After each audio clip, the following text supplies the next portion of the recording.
David, thanks for your time as ever. Can we start with just a squad update? How are you looking heading into this game? All good. Everyone available who was available for the last game. Grant was yesterday in training. Today recovered. Will train then the rest of the week with us, or if we don't train on the highest level with the under 21 as well. So he is back like expected. And anyone else who was healthy and available last game is still available. And with Grant, I guess it's probably too early for the next two games, is it? Or do you think he'll need a longer period to? No. I think 2 to 3 weeks of training will be now very beneficial for him. We will see if there will be under 20 game in this period as well in between. We will see. We take it day by day, week by week. But it's good that the plan which he had, he was able to follow, and before this busy Christmas period, it looks like that we have another player back. And if we just get your reflections on Saturday as well, I think we used the word frustration a lot afterwards. Is that still kind of your feeling, having had a few days to sort of digest it and watch that game back? Yeah, on one side, yes, but I'm able to see the positives on this game as well. I think this is always important to see both. To see where you have to improve, what you can do better, what you have to do better, hopefully tomorrow, and as well what we have done good. So we've spoken about everything. We are prepared for tomorrow. Opponent who is on a good run, but to be totally honest, it's about us. It's that we do everything on our strength, in ball possession, to be more creative, to be more dangerous in the danger zone as well, but still defend like we've done in the last games with bodies and with intensity as well. And then hopefully we will get the right result. We respect Sheffield Wednesday as well, for sure, like always, like we do every opponent. But I think it's clear that we like and that we will invest everything to win this football match. We mentioned the squad there. I mean, it's quite a unique week because you've got a game on Wednesday evening and then Saturday lunchtime. I think this is something Jurgen Klopp's spoken about quite a lot in terms of scheduling. I will not speak about the kickoff time. I was going to ask you, but does it mean that you have to make some decisions around certain players and the capabilities to maybe play across even 3 games if you go back from last Saturday? Yeah, I know where you come from, but we take it game by game. So we have to be focused now at first on tomorrow. Make sure that we are clear in our head, fresh in our legs, that we are very energetic, intense, have a lot of energy on the grass from the first whistle, floodlight game at Carrow Road. Nothing is better than this. And after this game, we look to the weekend. And in terms of playing at home and Saturday as well, I think obviously you maybe struggled in terms of breaking down that low block. Are you expecting Sheffield Wednesday to sort of produce a similar type of challenge, and if so, does that kind of test maybe some of the stuff that you've been working on the last few days? No, I expect them more on the front foot, that they are more aggressive in the step-up pressure, that they are more aggressive in the counter-press. So obviously I know Danny and his assistants quite well. I know that he got educated at Red Bull as well, so they have a certain style. Maybe they have to adapt a little bit because of the individuals which they have in their squad, but you can still see the idea, and this is why I expect them a little bit higher, a little bit more aggressive, especially in the counter press and the step up pressure. But like every idea, you have to make sure that you find the spaces where you can hurt them, where you can exploit them, and this is exactly what we like to do. I was going to ask you about Danny Rowe. It seems, obviously, his first managerial job, still incredibly young, 34. Seems to have improved Sheffield Wednesday after what was a pretty difficult start. I mean, you kind of said his coach there and him as well. It feels, and I remember you saying this maybe about QPR a few weeks ago, their league position at the moment perhaps a little bit false to how they're performing. Yeah, to be totally honest, I only have followed the recent results, and this was quite well. So I don't know exactly how everything was at the beginning, but I can only imagine how it is for someone to come over to England with zero experiences in England, in management in general. So I think recent results were good. Hopefully we will change this tomorrow. You spoke, I think, after the QPR game about maybe a need from your side to be a little bit less entertaining the last two home games, you've obviously seen 2 clean sheets. There was obviously maybe some attacking struggles on Saturday. Do you feel that there's maybe a need for a better balance now you've kind of set that defensive foundation? Is there an ability to kind of let the handbrake off a little bit? Does it depend on the opponent? How do you kind of see this sort of approach that you've built in the last few games evolving to maybe add a little bit more creativity? Yeah, to be totally honest, I don't think it is as easy as it looks like to say, okay, we like to be more solid, more stable defensively, and then automatically we don't invest as much as we've done before offensively. This is not how it is.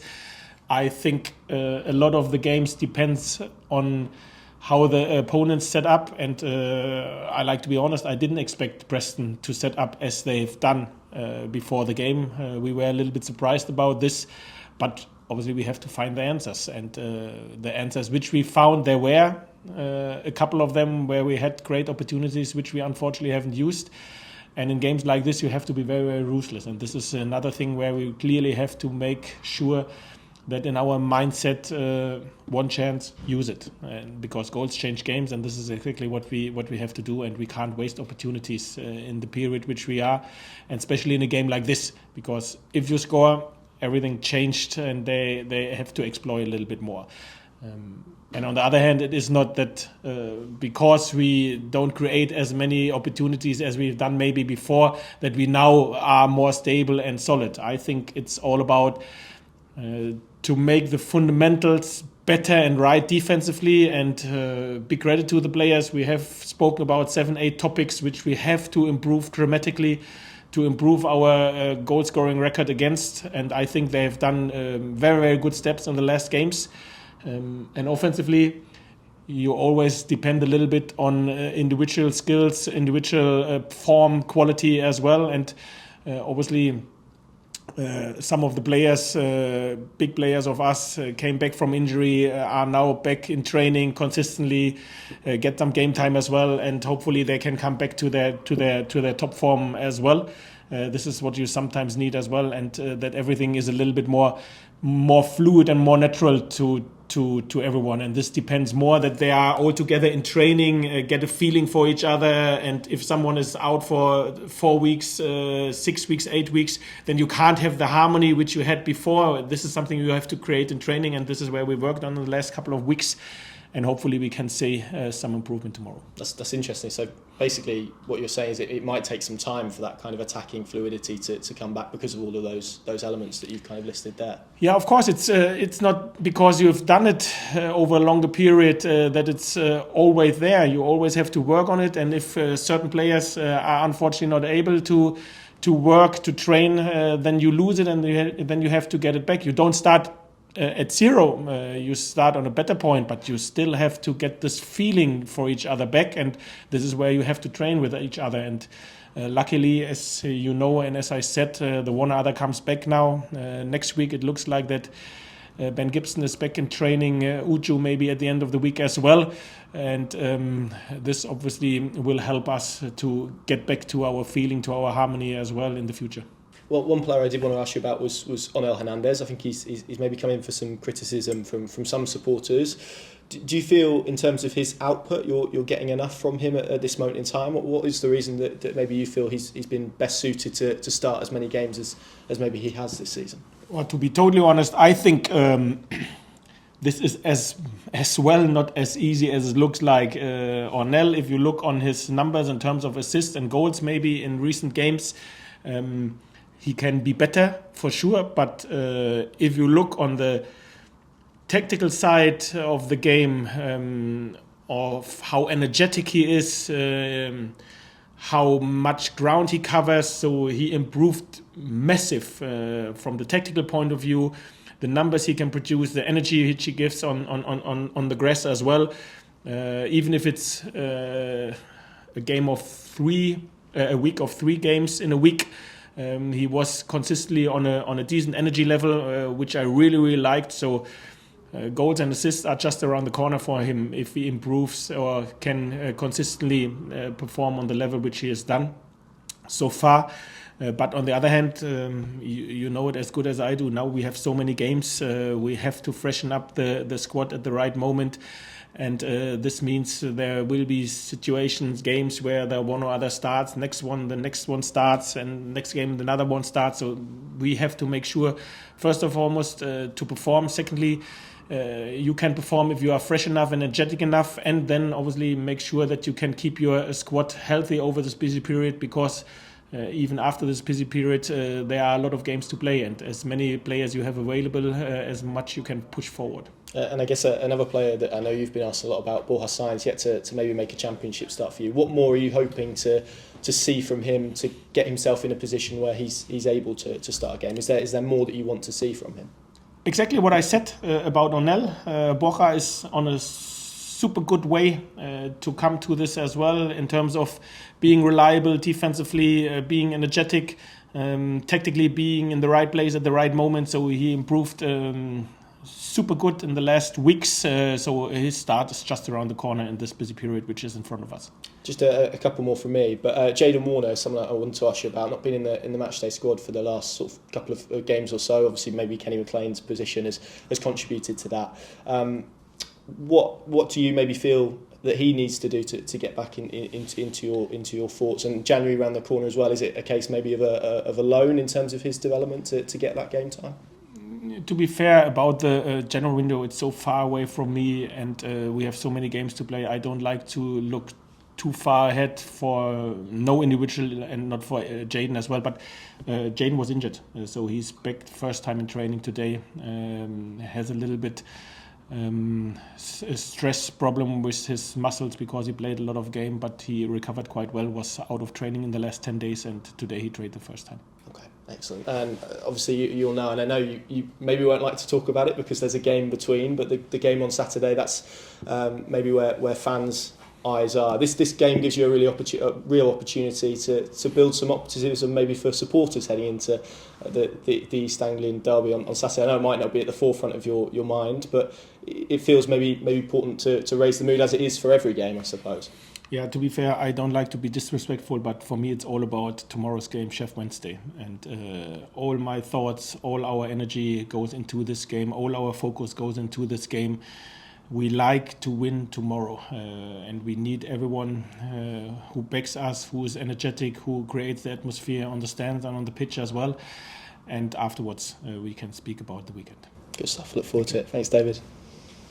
Anything, Andy? Yeah, just a quick one. Yeah. As Conor was saying, I mean, are the players starting to talk about Saturday? Or is it purely, look, guys, we need to focus on tomorrow night? To be fair, no one in the dressing room or at Colney speaks about Saturday. Everybody knows how important tomorrow is, and that it makes no sense to waste 1% of energy or focus on what is not in front of us. For us, it's only in front. Sheffield Wednesday, they deserved our respect and our full focus, and we know how difficult task it is, and do the first step and do it proper, and this is what we like to do tomorrow. I mean, this time of year, there's so many games going on at this time of year around the Christmas period. Are you a fan of that, or would you prefer that players were given a chance to rest? It just seems to be becoming thick and fast at the moment, doesn't it? Yeah, but to be totally honest, if you decide to work in English football and you are known it because you experienced it before, you know what's coming, and then you should and you have to love it, and this is exactly what I do. So obviously, I know that Christmas time in Germany is different, even if you work in football, but I know what I've done when I decided to come back to England, and to be totally honest, it's something when you win, you will love it, this period, and this is what we have to make sure that we love this period. Yeah, and just one more. I mean, defensively, you've been a lot better recently, and Kenny McLean is one player that's dropped back into that central defensive area. How impressed have you been with how he's transitioned to that, considering he's a midfielder by trade? Yeah, but no one should underestimate how smart and football intelligent Kenny is, and I think he brings a lot of skills to be a top centre half, a left-footed centre half, a centre half if you like to play out from the back, and if you like to defend on the front foot, because obviously he's quite quick for a centre half, then competes in the air as well. So he has a lot of skills. I'm not surprised, to be fair, especially after recent weeks or the last couple of months, where I think 3 times for the last half an hour or so, when we had to chase the game, played as a centre half. And to be totally honest, I think in all 3 games, this last half an hour was the best part of our game when he played centre half. So I think he gives a lot to our team, especially in ball possession. But last game he has shown, and it's the truth that we discussed. Do we like to play him centre half against a quite direct team as well, where you have to compete then for the second balls, and he's super aggressive for second balls?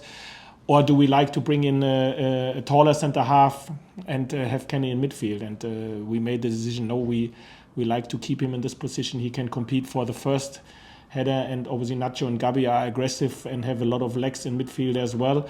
And hopefully we will be as good in ball possession that we can push the opponent backwards, that we can nail them in the final third, that we don't have to defend too many in our box in this game, long balls, high balls. And I think this worked quite well. Big credit to him and the whole team.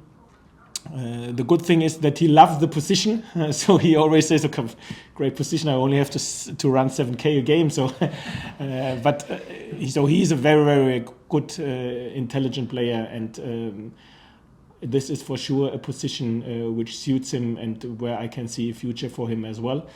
We will see how everything progresses in the future, but I love to have him in my team anyway.